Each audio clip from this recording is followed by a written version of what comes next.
Hi everyone, welcome back to New Version, where we explore timeless books and ideas that help us grow, think deeper, and live more meaningfully.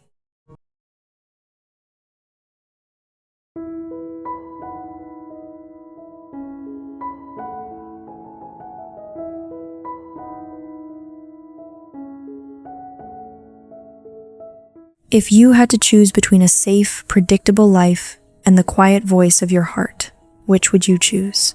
There is a beautiful image that Somerset Maugham left with millions of readers around the world: the moon and the sixpence.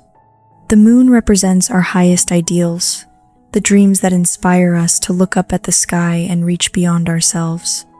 The sixpence, on the other hand, symbolizes the harsh realities of everyday life: earning a living, paying the bills, and the practical concerns that keep us looking down. Maugham's timeless novel, The Moon and Sixpence, tells the story of a man named Charles Strickland. At the age of 40, when his life appears settled and secure, he suddenly abandons everything: his career, his family, his reputation, to follow an irresistible calling to become a painter. His journey raises a question that almost all of us have asked ourselves at some point. Are we truly living the life we want? Or are we simply living the life others expect us to live? In today's video, we'll explore the profound lessons hidden within this remarkable novel. Lessons about self-awareness, the courage to choose our own path, and what it really means to live a life without regrets.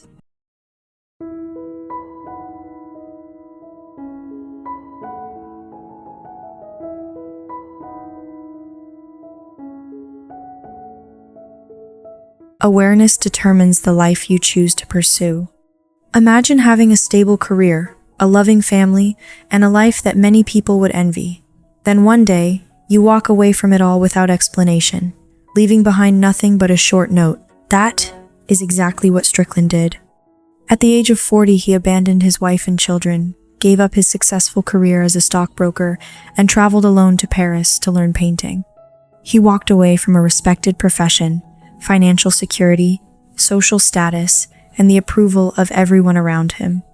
Not a single person supported his decision. When asked why he had done it, he gave an answer that deserves to be remembered.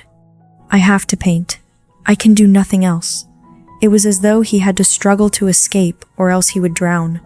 His words remind me of the real-life story of Paul Gauguin, the artist who inspired Maugham's creation of Strickland. Gauguin was once a successful stockbroker in Paris, but at the age of 35, he left everything behind and sailed to Tahiti to devote himself to painting. He endured poverty, illness, and isolation, eventually dying in obscurity. Yet today, his paintings hang in some of the world's most prestigious museums. Perhaps their stories are not meant to be copied blindly. Rather, they invite us to ask a more important question: what is the true calling within our own hearts? Psychologists and contemplative thinkers often suggest that genuine awakening begins only when we have the courage to face our own souls honestly. The truth is, most of us spend our lives avoiding that very question. You don't have to abandon everything the way Strickland did, but perhaps it's worth asking yourself, just once, with complete honesty: what is your heart still quietly longing for, something you've been putting off for far too long?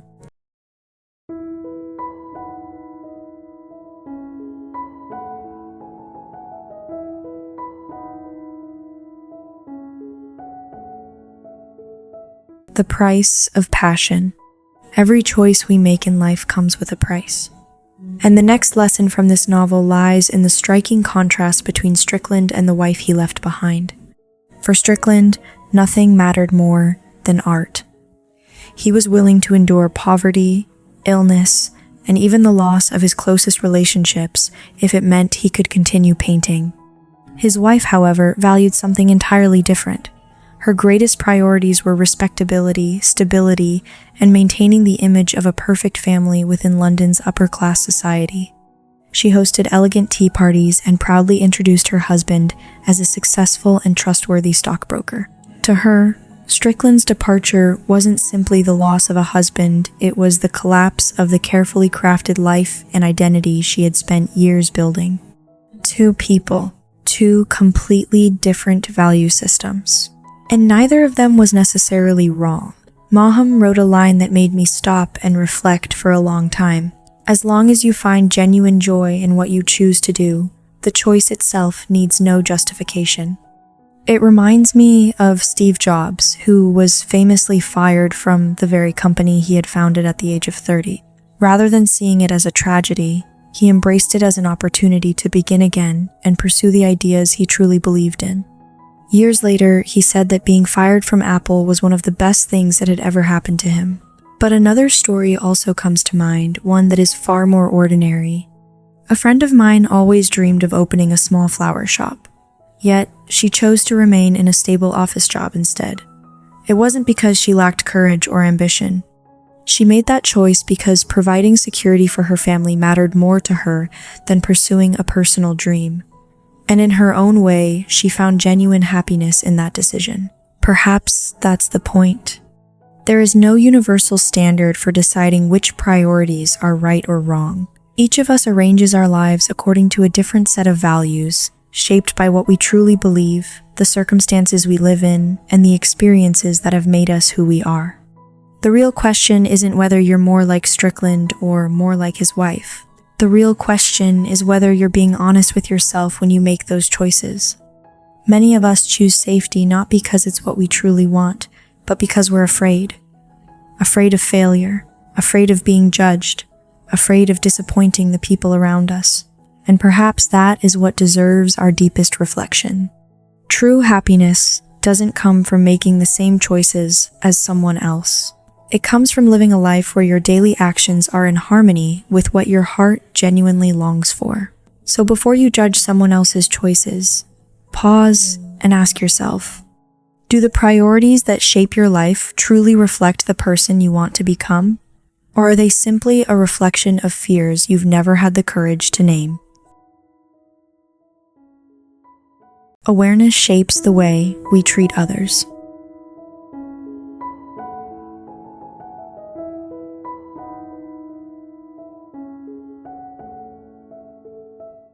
There is another character in the novel whom I believe deserves our attention.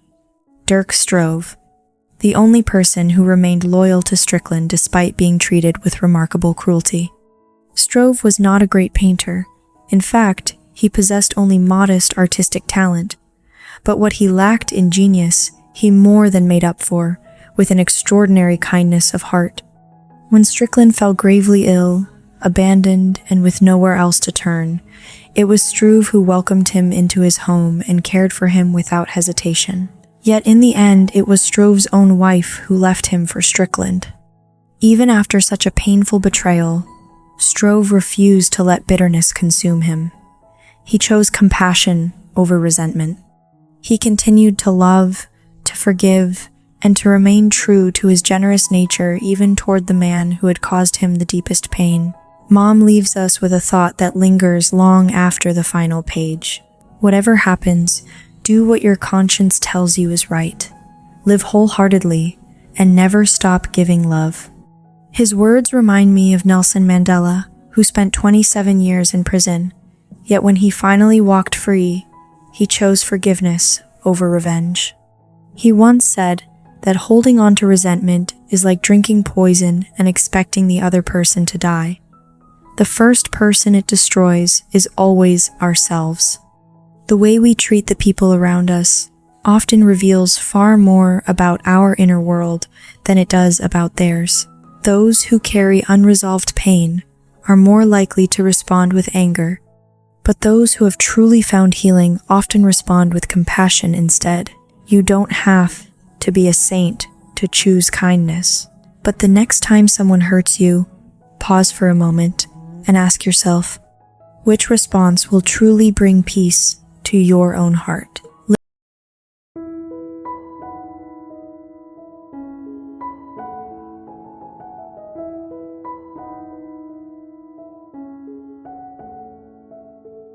Living without regret. And here we arrive at the final lesson, the very heart of what Maugham wanted to express through this remarkable novel. He writes, "There is a fire burning within every soul. Those who pass by can only see the smoke. The question is, do you live for the fire within your heart or for the smoke that others see?" It's a question that made me pause for a long time, because so many of us spend our lives polishing the smoke carefully, managing the image others have of us, while forgetting the fire that has been quietly burning inside all along. It reminds me of Bronnie Ware, the Australian nurse who spent years caring for people in the final stages of life. Through countless conversations with her patients, she discovered the regrets people voiced most often before they died.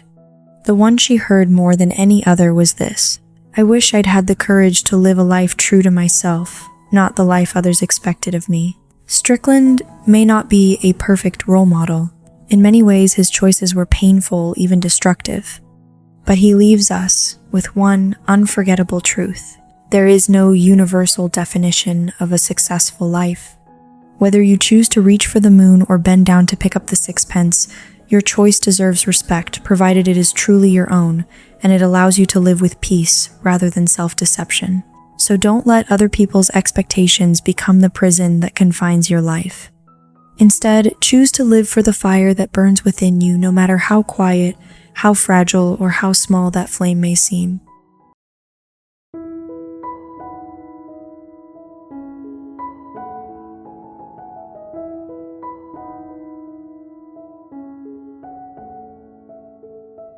We've now reached the end of our journey through the Moon and Sixpence. Before we say goodbye, let's take a moment to reflect on the 3 most important lessons this timeless novel leaves us with. First, true awakening begins the moment you're willing to face yourself honestly. Don't spend your entire life running from the simple but profound question, "What do I truly want?"